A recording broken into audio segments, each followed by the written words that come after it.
पुन्हा एकदा शाळा सुरू होणार. पुन्हा एकदा 14 जून आठवणार. पुन्हा एकदा पहिल्या पावसाने भिजलेल्या मातीचा तो ओळखीचा सुगंध मनभर दळवळणार. आठवतात का तुम्हाला शाळेचे ते दिवस? 14 जून नंतरचे ते गजबजलेले सकाळचे क्षण. मुलांचा तो सफेद शर्ट आणि खाकी पॅन्ट, मुलींच्या 2 निळसर वेण्या, लाल रिबिनी आणि पांढरा शर्ट आणि निळा पेटिकोट, केसांना भरपूर तेल लावून भांग अगदी सरळ पाडून आईने तयार केलेला तो चेहरा.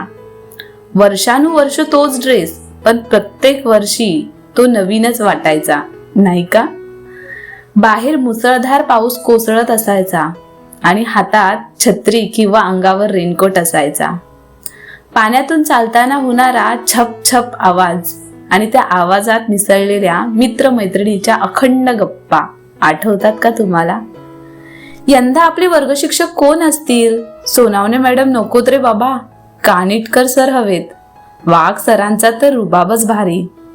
गणिताला शेवाळे मॅडमच पाहिजेत. शाळेच्या रस्त्यावर चालतानाही ही चर्चा थांबत नव्हती. शाळेत पोचलो की वर्गाबाहेर चपला काढून पहिल्यांदा कोणता बाग मिळवायचा याची धावपळ सुरू व्हायची. तू माझ्या बाजूला बस हा. नाही, आज मी इथे बसणार. आपली जागा बदलणार आहे हे माहीत होतं, पण तरीही पहिल्या दिवशी आवडत्या मित्राला शेजारी बसवण्याचा हट्ट काही सुटत नव्हता.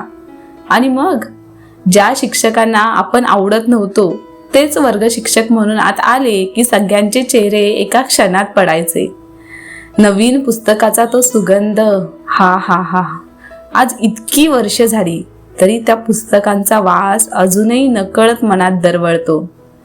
पहिल्या दिवशी मिळालेलं वेळापत्रक हातात घेऊन आम्ही कितीतरी वेळा ते वाचायचो. पीटी किती वेळा आहे, चित्रकला कोणत्या दिवशी आहे, संगणकाचा तास आहे का, मूल्य शिक्षण शेवटच्या तासाला आहे का, हे शोधण्यात किती आनंद होता ना. आणि ती मधली सुट्टी, आईने डब्यात काहीही दिलं असो, पहिल्या दिवशी ते चविष्टच वाटायचं. स्वतःचा डब्बा खाण्यापेक्षा ना मित्राच्या डब्यात डोकावण्यात आणि थोडंसं दे ना म्हणत एकमेकांच्या डब्यातलं वाटून खाण्यातच खरी मजा असायची. आठवतंय का तुम्हाला? त्या दिवसात काही मोठं नव्हतं ना. मोबाईल नव्हते, सोशल मीडिया नव्हती, महागड्या वस्तू देखील नव्हत्या, पण मन मात्र भरभरून आनंदाने भरलेलं असायचं. आज पुन्हा 14 जून जवळ येतोय. पुन्हा एकदा पावसाचा सुगंध मनाला त्या जुन्या वर्गात घेऊन जातोय. त्या लाकडी बाकांवर, त्या खडूच्या फळ्याकडे, त्या निरागस मित्रमैत्रिणींकडे. मनात एकच प्रश्न उमटतो, अशी शाळा पुन्हा एकदा अनुभवायला मिळेल का?